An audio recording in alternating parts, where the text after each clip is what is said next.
ক্যান্সারে প্রতি বছর মারা যায় 1,67,000 মানুষ। সমন্বিত চিকিৎসা ব্যবস্থা না থাকায় বাড়ছে আক্রান্তের সংখ্যা, বলছেন বিশেষজ্ঞরা। আমলাতন্ত্রকে একটি বিশেষ দল পকেটে ভরেছে, অভিযোগ ফখরুলের। নির্বাচনে নিরপেক্ষ প্রশাসন নিশ্চিতের তাগিদ। জুলাই সনদ বাস্তবায়নের মাধ্যমে পূরণ করতে হবে গণ অভ্যুত্থানের আকাঙ্ক্ষা, বলছে জামায়াত। 24-এর বিজয় ছিনতাইয়ের বিরুদ্ধে হুঁশিয়ারির হেফাজতের। এবং শান্তিতে নোবেল পেলেন ভেনেজুয়েলার মারিয়া করিনা। দেশের গণতান্ত্রিক উন্নয়নে অবদানের জন্যই এই স্বীকৃতি, বলছে নোবেল কমিটি।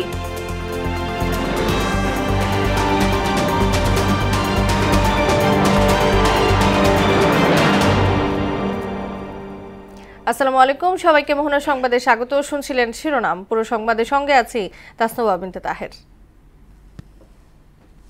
দেশে প্রতি বছর ক্যান্সারে আক্রান্ত হয়ে 1,67,000 মানুষের মৃত্যু হয়, এমন তথ্য জানিয়ে বিশেষজ্ঞ চিকিৎসক হাবিবুল্লাহ তালুকদার রাশকিন বলেন, সমন্বিত চিকিৎসা ব্যবস্থা না থাকায় আক্রান্তের সংখ্যা বাড়ছে। আর ক্যান্সারে আক্রান্তরা জানান শারীরিক যন্ত্রণা সহ পারিবারিক ও সামাজিক দুর্ভোগের কথা। ক্যান্সার নিয়ে সুরাইয়া মুন্নির 2 পর্ব প্রতিবেদনে আজ প্রথম কিস্তি।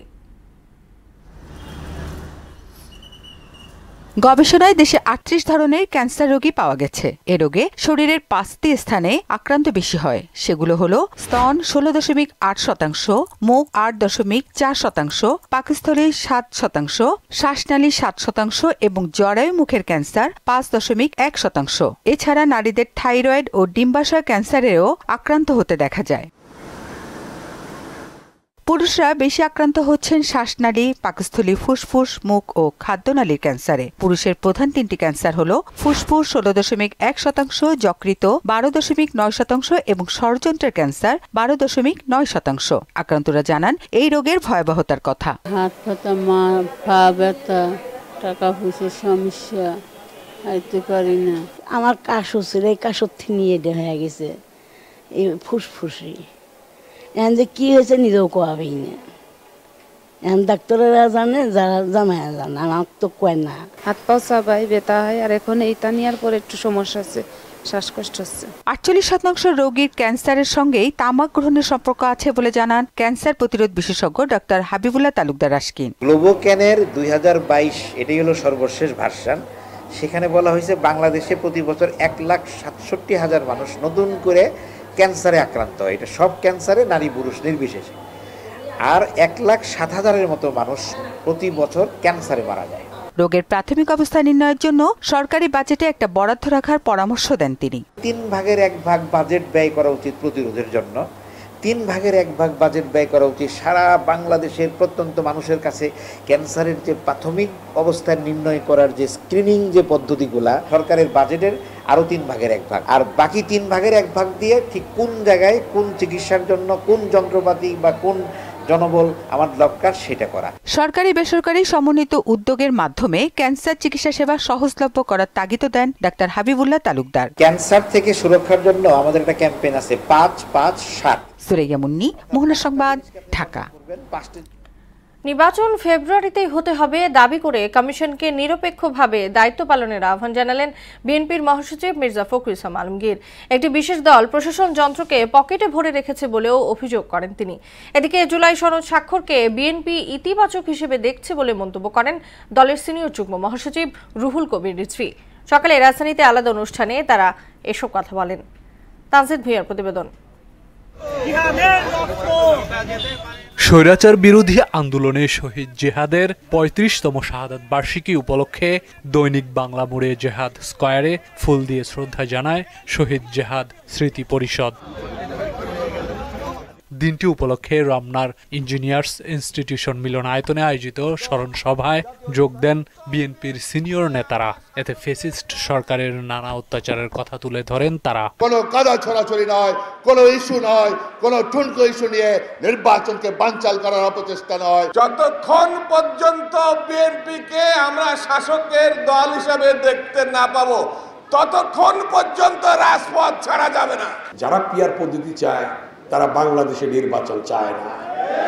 যারা পিয়ার পদ্ধতি চায় তারা বাংলাদেশে গণতন্ত্র চায় না। বিএনপির হাতেই প্রথম সংস্কার শুরু হয় মন্তব্য করে সংস্কারের অজুহাতে মানুষের গণতান্ত্রিক অধিকার বাধাগ্রস্ত করার চেষ্টা চলছে বলে অভিযোগ করেন বিএনপি মহাসচিব। গণতন্ত্র আমরা এনেছি, সংস্কার আমরা এনেছি, এই গণতন্ত্রকে প্রতিষ্ঠিত করব আমরাই, এবং এর জন্য প্রয়োজন হলে আবারও বুকে রক্ত দিয়ে আমরা গণতন্ত্রকে রক্ষা করব। আগামী নির্বাচন ফেব্রুয়ারিতেই হতে হবে জানিয়ে নির্বাচন কমিশন ও সরকারকে নিরপেক্ষ থাকার আহ্বান জানান তিনি। প্রধান উপদেষ্টা ইউনূসের সঙ্গে যে আলোচনা করার পরে নির্বাচনের যে সময় নির্ধারিত হয়েছে সেই সময় নির্ধারিত নির্বাচন হবে, অন্যথা নির্বাচন হবে না। এদিকে এগ্রিকালচারিস্ট অ্যাসোসিয়েশন অব বাংলাদেশের নবগঠিত কমিটিকে নিয়ে শহীদ রাষ্ট্রপতি জিয়াউর রহমানের মাজারে শ্রদ্ধা নিবেদন করেন দলের সিনিয়র যুগ্ম মহাসচিব রুহুল কবির রিজভী। আগামী 15 অক্টোবর জুলাই সনদ স্বাক্ষরের বিষয়টিকে বিএনপি ইতিবাচক হিসেবে দেখছে বলে জানান রিজভী। যদি আমরা প্রকৃত গণতন্ত্রে বিশ্বাস করি, আমরা দেশের জন্য, দেশের মানুষের জন্য আমাদের সর্বোৎকৃষ্ট যেটি ভালো, যেটি প্রত্যেকের মঙ্গলের জন্য, সেইখানে নানা আলাপ আলোচনা এবং বিতর্কের মধ্যে দিয়েই একটি সিদ্ধান্তে আসবে। আমার বিশ্বাস সব রাজনৈতিক দলগুলো পৌঁছবে। তানজিদ ভুইয়া, মোহনা সংবাদ, ঢাকা। জুলাই সনদ বাস্তবায়নের মাধ্যমে গণ অভ্যুত্থানের আকাঙ্ক্ষা পূরণ করতে হবে বলে মন্তব্য করেছেন জামায়াতের সেক্রেটারি জেনারেল মিয়া মোহাম্মদ গোলাম পরওয়ার। বাদ-জুমা বাইতুল মোকাররমের দক্ষিণ গেটে আয়োজিত সমাবেশে এ কথা বলেন তিনি। এদিকে উত্তর গেটে আয়োজিত সমাবেশে মাওলানা মামুনুল হক বলেন, 24-এর বিজয় ছিনতাইয়ের অপচেষ্টা হলে রাজপথে জবাব দেওয়া হবে। মফিউর রহমানের রিপোর্ট। গণ অভ্যুত্থানের বিজয়কে হাইজ্যাক করার চেষ্টা করতেছে। বাংলাদেশের সব মানুষ ঐক্যবদ্ধ হয়ে জুলাই সনদের পক্ষে রায় দিবে। নির্বাচন ও জুলাই সনদ ঘিরে বাদ-জুমা বাইতুল মোকাররমের উত্তর ও দক্ষিণ গেটে সমাবেশের আয়োজন করে ইসলামী দলগুলো। উত্তর গেটে খেলাফত মজলিস আয়োজিত সমাবেশে যোগ দেন মাওলানা মামুনুল হক সহ দলের নেতারা। এ সময় তারা বলেন, ফেব্রুয়ারিতে নির্বাচনের আগে নভেম্বরেই জুলাই সনদ বাস্তবায়নে গণভোটের আয়োজন করতে হবে। রাষ্ট্রপতির আদেশের মাধ্যমে প্রাথমিক জুলাই সনদের আইনি ভিত্তির প্রাথমিক মর্যাদা প্রদান করতে হবে। এরপরে আগামী জাতীয় নির্বাচনের উল্লেখযোগ্য পূর্ব সময়ে একটা যৌক্তিক সময় হাতে রেখে গণভোটের মাধ্যমে জুলাই সনদকে গণভিত্তি এবং রাষ্ট্রীয় আইনি ভিত্তি প্রদান করতে হবে। এদিকে দক্ষিণ গেটে সমাবেশের আয়োজন করে জামাত ইসলামী। এতে যোগ দিয়ে প্রশাসন কোন দলের প্রতি বিশেষ নজর দিচ্ছে অভিযোগ করে জাতীয় নির্বাচনে লেভেল প্লেইং ফিল্ড তৈরির আহ্বান জানান দলের নেতারা। প্রশাসনে কোন দলের পছন্দের লোককে বেছে বেছে প্রদান করে নির্বাচনকে প্রভাবিত করার বন্ধ করে নির্বাচনের মাঠকে সমান সমতল করতে হবে। প্রত্যেকটি ছোট বড় দল যেন নির্বাচনের সমান রাজনৈতিক, সাংবিধানিক, নির্বাচন কমিশন প্রদত্ত সকল সুযোগ যেন অবাধে সমানভাবে ভোগ করতে পারে। পরে সমাবেশ থেকে মিছিল বের করে জামাত ইসলামী ও খেলাফত মজলিস। মফিউর রহমান, মোহনা সংবাদ, ঢাকা। আগামী 4-5 দিনের মধ্যে বর্ষা বিদায় নেবে বলে জানিয়েছে আবহাওয়া অধিদপ্তর। তবে দেশজুড়ে অব্যাহত বৃষ্টিপাত আরও 2 দিন থাকবে বলেও জানিয়েছে সংস্থাটি। গেল 24 ঘন্টায় গোপালগঞ্জে সর্বোচ্চ 58 মিলিমিটার বৃষ্টিপাত রেকর্ড করা হয়েছে। পূবালি বাতাসের সঙ্গে দক্ষিণ পশ্চিম বাতাসের সংমিশ্রণে সৃষ্ট বৃষ্টিকে স্বাভাবিক বলা হয়েছে আবহাওয়ার পূর্বাভাসে। এছাড়া আগামী 24 ঘন্টায় উত্তর পশ্চিম বঙ্গোপসাগর একটি অস্থায়ী লঘুচাপ তৈরি হতে পারে বলেও জানিয়েছে আবহাওয়া অধিদপ্তর। আগামী 24 ঘন্টার আবহাওয়ার পূর্বাভাসে বলা হয়েছে বরিশাল, চট্টগ্রাম ও সিলেট বিভাগের অনেক জায়গায়, এছাড়া খুলনা, ঢাকা ও ময়মনসিংহ বিভাগের কিছু কিছু জায়গায়, রংপুর ও রাজশাহী বিভাগের 2-1 জায়গায় অস্থায়ীভাবে দমকা অথবা ঝড়ো হাওয়া সহ বৃষ্টি অথবা বজ্র সহ বৃষ্টি হতে পারে। বর্ষার বৃষ্টির প্রভাবে আমরা বলতে পারি এইখানে আপনার পূবালি বাতাসের সাথে দক্ষিণ পশ্চিমা বাতাসের একটা সংমিশ্রণ থাকার কারণে এই বৃষ্টিটা হচ্ছে। রাজধানী বাজারে বেড়েই চলেছে নিত্যপণ্যের দাম। এখনো সবজির দামের লাগাম টানা সম্ভব হয়নি। বেড়েছে মসুর ডাল ও পোলাও চালের দাম। কেজিতে ব্রয়লার মুরগির দাম বেড়েছে 5 থেকে 10 টাকা। পেঁয়াজ, সয়াবিন, তেল, চিনির দাম অপরিবর্তিত আছে, তবে কমেছে আলুর দাম। সরবরাহ স্বাভাবিক থাকায় উচ্চ মূল্যে স্থিতিশীল আছে মাছের দাম। এমআর আসাদের রিপোর্ট। সপ্তাহ পেরোলেই বাজারে বাড়ে নিত্যপণ্যের দাম। এর ব্যত্যয় ঘটেনি এ সপ্তাহেও। তবে দাম বৃদ্ধির তালিকায় নতুন করে যোগ হয়েছে মসুর ডাল ও পোলাওয়ের চালের নাম। পোলাও চাল ছিল আমরা 95-100 টাকার মধ্যে ছিল, এখন উঠতে উঠতে 112-114 টাকা হয়ে গেছে। তো আমরা 120-25 টাকা বিক্রি করতেছি। মসুর ডাল ছিল 130 টাকা, সেই মসুর ডাল 150 টাকা। রেট বাড়িয়ে যেতেছে, যে যারা একটু খাইবো কিংবা ডালটা আগে করতো ডাল ভাত খাইবো মাইছে, কিন্তু এখন তা দেখতেছি যে ডাল ভাত আর খাওয়ার সম্ভাবনা। এই মাসে পর্যন্ত ভারতের চাল আসা টাইম আসবে, এই মাস পরে বন্ধ হয়ে যাবে। তো ভারতের চাল বন্ধ হয়ে গেলে আমাদের দেশি চালের দাম অনেক বাইরে যায়। সিন্ডিকেট ভাঙতে হলে আপনার এই ব্যান বন্ধ করতে হবে। সেই সঙ্গে বেড়েছে ব্রয়লার মুরগির মূল্য। কেজিতে 5 থেকে 10 টাকা বেড়েছে, তবে অন্য মুরগির দাম স্থিতিশীল। এদিকে গরুর মাংস বিক্রি হচ্ছে প্রতি কেজি 750 থেকে 900 টাকায়। খালি মাংস কালে 900 টাকা, আর হাঁস সহ 750 টাকা। 780 এই যে রান আছে না, চাপ চোপ আছে, এগুলি নিলে নেয়। আর মুরগির রান মিলে যারা নেয় এগুলো 800। ব্রয়লারটা 5 টাকা বাড়ছে আর কি। ব্রয়লার আগে 55 টাকা কিনছিলাম পাইকারি, এখন 60 টাকা কিনি, এখন 80 টাকার খুচরা বিক্রি করি। সোনালী মুরগির দাম হইতেছে মনে করেন আপনার 320 টাকা, এমনি 300 টাকা আমরা বেশি। আর দেশি মুরগি হচ্ছে 580 টাকা। সরবরাহ স্বাভাবিক থাকায় নতুন করে বাড়েনি মাছের দাম। ইলিশ শিকারে নিষেধাজ্ঞার কারণে বাজারে নেই মাছ। শিং মাছ হলো 450 টাকা কেজি, 400 টাকা কেজি। মাগুর 600, টাকি 500, 450, 400। আর শোল মাছ হলো 900 টাকা কেজি, ওই 250 টাকা কেজি। 300, 500, 450, পাবদা মাছ, কাতল মাছ, রুই মাছ, বোয়াল মাছ। দ্রব্যমূল্য নিয়ন্ত্রণের কার্যকর উদ্যোগ না নিলে নিম্ন ও সীমিত আয়ের মানুষের দুর্ভোগ আরও বাড়বে বলে মনে করছেন সংশ্লিষ্টরা। এমআর আসাদ, মোহনা সংবাদ, ঢাকা। অবশেষে ইসরায়েলের কারাগার থেকে মুক্তি পেয়েছেন মানবাধিকার কর্মী শহীদুল আলম। তিনি ইসরায়েল থেকে তুরস্কের পথে রওনা হয়েছেন, জানিয়েছেন তুর্কি কর্তৃপক্ষ। শহীদুল আলমের মুক্তিতে সহায়তা করায় প্রেসিডেন্ট এরদোয়ানকে ধন্যবাদ জানিয়েছেন প্রধান উপদেষ্টা অধ্যাপক মোহাম্মদ ইউনুস। এর আগে শহীদুল আলমকে আটকের পর জর্ডান, মিশর ও তুরস্কে অবস্থিত বাংলাদেশ দূতাবাসসমূহকে এসব দেশের পররাষ্ট্র দপ্তরের সাথে যোগাযোগ করার উদ্যোগ নিতে বলা হয়। দূতাবাস কর্তৃপক্ষ শহীদুল আলমের মুক্তির বিষয়ে স্থানীয় কর্তৃপক্ষের সাথে সার্বক্ষণিক যোগাযোগ রাখে। শান্তিতে নোবেল পুরস্কার পেয়েছেন ভেনেজুয়েলার মারিয়া করিনা মাচাদো। শুক্রবার নরওয়ে ভিত্তিক নোবেল কমিটি বিজয়ীর নাম ঘোষণা করে। ভেনেজুয়েলার সাধারণ মানুষকে গণতান্ত্রিক অধিকার আদায়ে উদ্বুদ্ধ করা এবং দেশটিকে শান্তিপূর্ণ উপায়ে একনায়কতন্ত্র থেকে গণতান্ত্রিক পথে নেয়ার আন্দোলনের জন্য তাকে এ পুরস্কার দেওয়া হয়েছে বলে জানিয়েছে নোবেল কমিটি। বিস্তারিত কাজী শাহরিনের ডেস্ক রিপোর্টে। দীর্ঘ অপেক্ষার পর অবশেষে শান্তিতে নোবেল বিজয়ীর নাম ঘোষণা করল Oslo Nobel institute. The Nobel Peace Prize for 2025 to Maria Corina Machado. ভেনেজুয়েলার বিরোধী দলীয় নেতা মারিয়া করিনা মাচাদোকে এবার শান্তিতে নোবেল পুরস্কারে ভূষিত করা হয়। তিনি দীর্ঘদিন ধরে ভেনেজুয়েলায় গণতন্ত্র ও মানবাধিকার প্রতিষ্ঠার সংগ্রামে মুখ্য ভূমিকা পালন করছেন। মাচাদোর জন্ম 1967 সালের 7 অক্টোবর। তিনি ভেনেজুয়েলার একজন রাজনীতিবিদ এবং শিল্প প্রকৌশলী। 2011 থেকে 2014 সাল পর্যন্ত দেশটির জাতীয় পরিষদের নির্বাচিত সদস্য হিসেবে দায়িত্ব পালন করেন। 2018 সালে তিনি বিবিসির 100 ক্ষমতাধর নারীর একজন হিসেবে তালিকাভুক্ত হন। পরে 2025 সালের টাইমস ম্যাগাজিনেও তাকে বিশ্বের 100 প্রভাবশালীর একজন হিসেবে তালিকাভুক্ত করে। এবার শান্তি পুরস্কারের জন্য মোট 338টি মনোনয়ন জমা পড়ে। এর মধ্যে 224 জন ব্যক্তি এবং 94টি সংস্থাকে মনোনীত করা হয়। নরওয়ে নোবেল কমিটির 5 সদস্যের সমন্বিত সিদ্ধান্তেই মাচাদোকে নোবেল দেয়া হয়। পুরস্কারের জন্য বিবেচ্য 3 ক্যাটাগরির 3টি পূরণ করায় তাকে এই স্বীকৃতি দেয়া হয়েছে বলে জানায় Nobel committee. Maria Corina Machado meets all the 3 criteria stated in Alfred Nobel's শান্তিতে নোবেল পুরস্কার নিয়ে এবার ছিল টানটান উত্তেজনা। মার্কিন প্রেসিডেন্ট ডোনাল্ড ট্রাম্প দাবি করেছিলেন প্রেসিডেন্টের দায়িত্ব নেয়ার পর তিনি 8টি যুদ্ধ থামিয়েছেন, তাই শান্তিতে নোবেল পাওয়ার অধিকারী একমাত্র তিনি।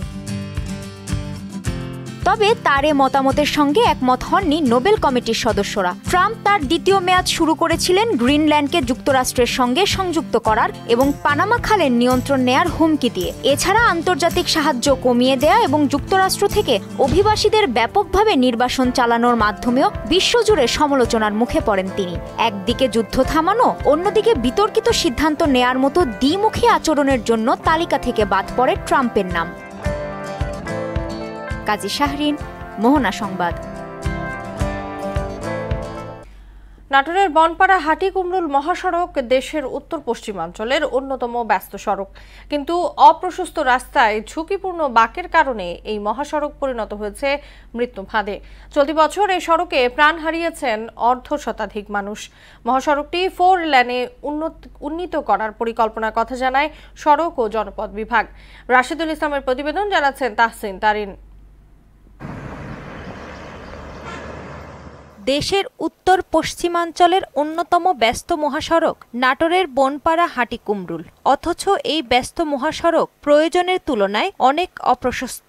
এছাড়া 32 কিলোমিটার এই সড়কে 25টি বাঁক রয়েছে। প্রায় 15টি বাঁকে সড়ক বিভাগের সতর্কীকরণ সাইনবোর্ড থাকলেও ঝুঁকিপূর্ণ বাঁকে ওভারটেক করার প্রবণতা মানছেন না চালকরা। ফলে অহরহর ঘটছে দুর্ঘটনা। গত 7 মাসে এই সড়কে প্রাণ হারিয়েছেন অর্ধশতাধিক মানুষ, পঙ্গুত্ব বরণ করেছেন অনেকে। বনপাড়া হাটিকুমরুল এখন যাত্রীদের কাছে যাতায়াতের পথ নয়, হয়ে উঠেছে মরণ ফাঁদ। প্রতিটা দিনই কোনো না কোনো স্থানে গাড়ি অ্যাক্সিডেন্ট হচ্ছে। যানজটের কারণে অনেক সময় অ্যাক্সিডেন্টগুলা বেশিরভাগই হয়ে থাকে। আমরা চাই যে আমাদের এই বনপাড়া হাটিকুমরুল মহাসড়ক যেন 4 লেন করা হয়, আর 4 লেন যদি না করা হয় তাহলে দুর্ঘটনা আরও বাড়তেই থাকবে। আমার এই কথা একটাই, সেটা এই রাস্তাটাকে হচ্ছে প্রশস্ত এবং হচ্ছে 4 লাইন করতে হবে। এই মহাসড়কটি বর্তমানে মৃত্যুকূপে পরিণত হয়েছে। আমরা প্রতিদিন দেখি অসংখ্য দুর্ঘটনা এবং অসংখ্য সন্তান তার মাকে হারাচ্ছে। মহাসড়কে চলাচলকারী যানবাহনগুলোর বেপরোয়া গতি এবং ঝুঁকিপূর্ণ বাঁকে ওভারটেকিং করার কারণে দুর্ঘটনার সংখ্যা বেশি হচ্ছে বলে জানান ফায়ার সার্ভিসের এই কর্মকর্তা। এখানে বেশিরভাগ সময় দেখা যায় যে দ্রুত গতিতে গাড়ি চলাচল করার জন্য ওভারটেকিংয়ের সময় বেশিরভাগ দুর্ঘটনাটি ঘটে। আমরা যখনই একটা অ্যাক্সিডেন্টের সংবাদ পাই 30 সেকেন্ডের মধ্যে আমরা গাড়ি আউট করি এবং যত দ্রুত সম্ভব ঘটনাস্থলে পৌঁছাই। তবে উভয় পাশে সার্ভিস লেন সহ 4 লেনে উন্নীতকরণ করার পরিকল্পনা নেওয়া হয়েছে বলে জানান সড়ক ও জনপথ বিভাগের এই কর্মকর্তা। বর্তমান প্রেক্ষাপটে এই সড়কটির প্রশস্ততা বৃদ্ধি করা প্রয়োজন বলে বাংলাদেশ সরকার মনে করে, তাই বাংলাদেশ সরকারের মাস্টার প্ল্যানে এই সড়কটি উভয় পাশে সার্ভিস লেন সহ 4 লেনে উন্নীতকরণ করার পরিকল্পনা গ্রহণ করা হয়েছে। দুর্ঘটনা রোধে মহাসড়কটি দ্রুত 4 লেনে উন্নীতকরণ করার পরিকল্পনা বাস্তবায়ন করবে সড়ক ও জনপথ বিভাগ, এমন প্রত্যাশা সবার। তাহসিন তারিন, মোহনা সংবাদ। ফুটবল এশিয়ান কাপ বাছাইয়ে হংকং চায়নার কাছে হেরে গেলেও একদম আশা শেষ হয়ে যায়নি বাংলাদেশের। তবে যে সমীকরণ রয়েছে তা যেমন কঠিন তেমন জটিল। সামনে কোনো ম্যাচই যেমন হারা যাবে না, তেমনি অন্য ম্যাচের ফলাফলের ওপর নির্ভর করবে মূল পর্বে লাল সবুজদের পা রাখার বিষয়টি। সেসব নিয়ে জানাচ্ছেন মুদাসসির আলী। এশিয়ান কাপ বাছাইয়ের তৃতীয় রাউন্ডে হংকং চায়নার কাছে লড়াই করেও শেষের দিকে এক ভুলে কপাল পড়ে বাংলাদেশের। ভারাক্রান্ত হৃদয়ে মাঠ ছাড়ে হামজারা। এখন প্রশ্ন, এশিয়ান কাপের আশার প্রদীপ কি নিভে গেল বাংলাদেশের? এশিয়ান কাপ বাছাই তৃতীয় রাউন্ডে গ্রুপ সিতে আছে বাংলাদেশ, হংকং চায়না, সিঙ্গাপুর ও ভারত। হামজাদের হারের দিনে ভারত তাদের মাটিতে সিঙ্গাপুরের সঙ্গে পয়েন্ট ভাগাভাগি করে। এতে করে পয়েন্ট টেবিলের শীর্ষে হংকং চায়না, এরপর সিঙ্গাপুর, 3 নম্বরে ভারত এবং তলানিতে এখন বাংলাদেশ। সামনে সবারই 3টি করে ম্যাচ বাকি। তলানিতে থাকা বাংলাদেশেরও আশা একদম নিভে যায়নি। তবে এর জন্য সামনে হংকং চায়নাকে তাদের মাটিতে পরাস্ত করতে হবে কাবরেরার শিষ্যদের। তারপর ভারত ও সিঙ্গাপুরকে বধ করতে হবে। সেক্ষেত্রে বাংলাদেশের পয়েন্ট হবে 10। আবার শুধু যে জয় দিয়েই হবে তা নয়, অন্য ম্যাচের দিকেও তাকাতে হবে।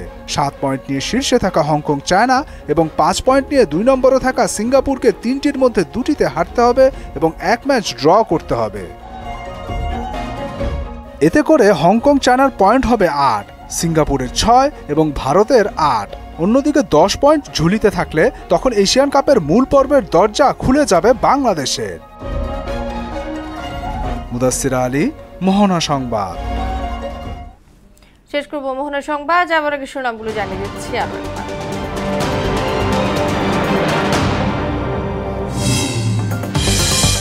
ক্যান্সারে প্রতি বছর মারা যায় 1,67,000 মানুষ। সমন্বিত চিকিৎসা ব্যবস্থা না থাকায় বাড়ছে আক্রান্তের সংখ্যা, বলছেন বিশেষজ্ঞরা। আমলাতন্ত্রকে একটি বিশেষ দল পকেটে ভরেছে, অভিযোগ ফখরুলের। নির্বাচনে নিরপেক্ষ প্রশাসন নিশ্চিতের তাগিদ।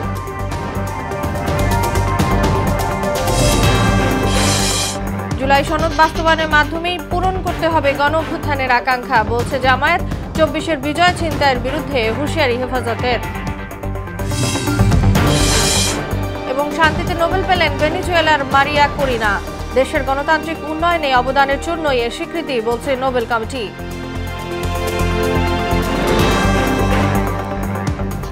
এই ছিল মোহনা সংবাদে। পরবর্তী সংবাদ রাত 9টায়, এর আগে সন্ধ্যা 7টায় দেখবেন সংবাদ এক নজরে। মোহনার সবশেষ খবর জানতে ভিজিট করুন www.mohana.tv। সংবাদ দেখতে পান ফেসবুক ও ইউটিউবেও। এতক্ষণ সঙ্গে থাকার জন্য ধন্যবাদ সবাইকে।